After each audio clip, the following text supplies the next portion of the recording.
something that's been really bothering me that I have to address. I have to. And it starts with this.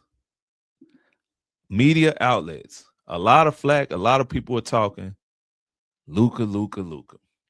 Is Luka a fraud? Oh, his numbers aren't conducive to winning.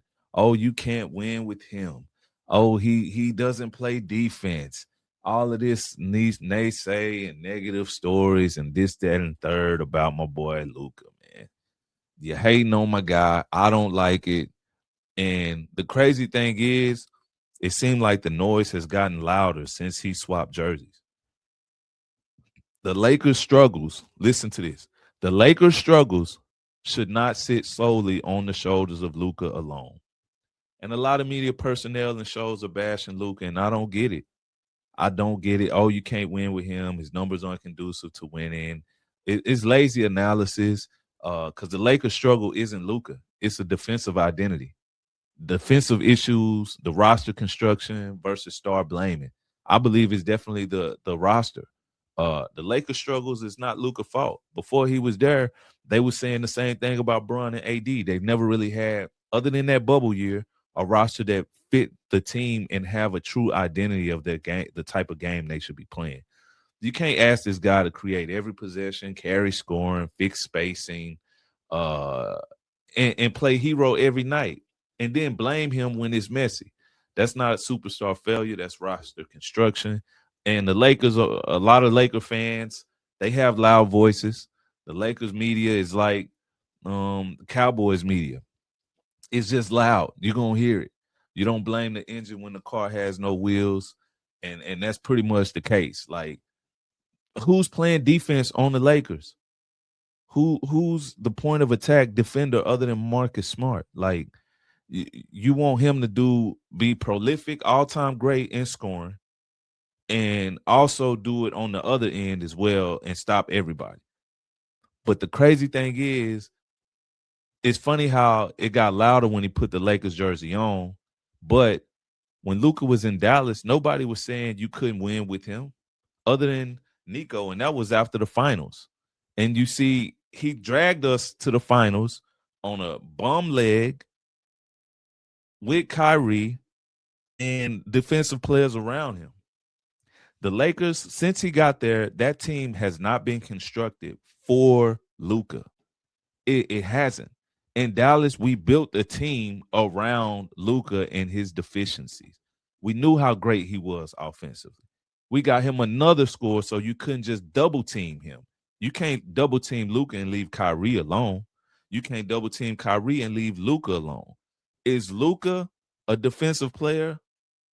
Is Kyrie a great defensive player? No. And we had both of them on the same court. And where did that get them? The NBA Finals. Know why? Because you had defensive wings around him. You had defensive bigs around him.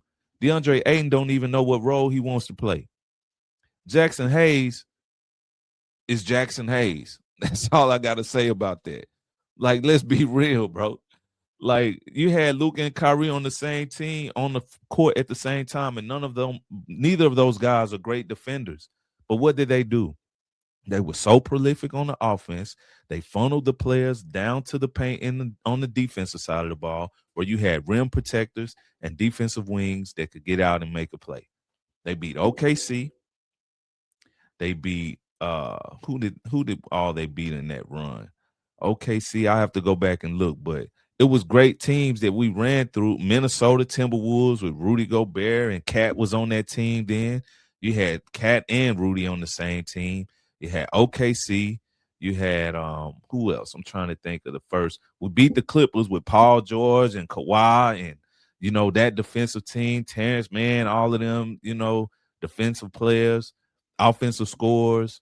But you can't win with him. Come on, bro. Come on. He put up historic playoff numbers. He carried teams to the Western Conference Finals. When Luka was in Dallas, nobody said you couldn't win with him. Nobody. He dropped 40-point triple-doubles like it was routine. Back then, he was special. Now, suddenly, he's the problem. The only thing that changed was the jersey. Fact check. Let's get this straight. Luka has been one of the most productive playoff performers of his generation. Elite scoring averages, high usage because he has the offensive engine to every team he's on. You don't build an entire offense around a guy because he's flawed. You do it because he's elite. And that's really what it is. The Lakers' issues aren't about Luka being an unwinnable player. It's about fit. It's about defense, depth, consistency. You can't ask one player to carry the scoring load, create every shot, fix spacing, anchor the late game execution, then blame him when the system cracked.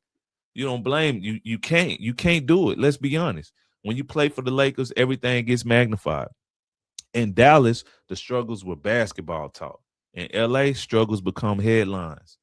This isn't about basketball anymore. It's about narrative. And they pushing this weak ass narrative around Luka. You can't win with Luka. It's absolutely trash. But you can win with bad roster constructions. That roster isn't fit to win nothing. It ain't Luka that's the problem. We got to the Western Conference Finals with Dorian Finney-Smith. Who else did we have on that roster? A bunch of defensive wings. He was really the only prolific scorer when we went. Jalen Brunson, when Jalen Brunson then, he was growing into the player you see now. You know what I'm saying? Even with Kyrie, he had JB. Is Jalen Brunson a defensive player? They attack him every possession, every pick and roll. And him and Luka was on the court at the same time and still went to the Western Conference Finals and lost to Golden State, who went on to beat Boston to win the chip. No one said anything about you can't win with Luka when he hit game time shots on the Clippers, buzzer beaters on Rudy Gobert, and running through Minnesota with Ant-Man was hyped to be the next face in the MJ of the league that season. With no identity, that's the real question. The Lakers don't have an identity. If Luka wins one championship in LA, this entire narrative will flip overnight because we don't judge stars by process. We judge them by parades. We don't judge him by the process. We judge him by the parades. And if he was to bring a parade in LA, all that would change. But right now, it's all his fault. Is Luka perfect? No superstar is. No superstar is perfect. But the idea that you can't win with him is crazy. Trash narrative. Get it out of here. You didn't say that in Dallas. Don't start saying it now. Build it right and you'll see. Build a team that fits his playing style. He needs shooters around him. He needs a nice pick and roll, defensive, lob threats, because he's a master. He got the basketball on the string. He controls the whole floor of the game. All of this praise when he was in Dallas. Now he in LA, and most of the fans, it's a bigger market, more fans. So it's louder. It's gonna be louder. But I don't want to hear that. I don't want to hear it. I'm not hearing it. I don't want to listen to it. You can't make me convince. You can't convince me that you can't win with Luka. I've seen it done. Did they cap it off? No, but we needed shooting. We needed extra shooting when we played Boston. Boston showed us our flaws. If it wasn't Kyrie and Luka getting going, without our defender, we had Derrick Jones, we had PJ Washington, Derek Lively. We didn't really have shooters around them other than Derrick Jones Jr., which, you know, if one or two shooters get cold, that was it for us. So we was this close. So I don't want to hear it. He dragged us to the finals. Crickets. I don't want to hear it. Build a roster that suits his talent, and he will definitely get it done.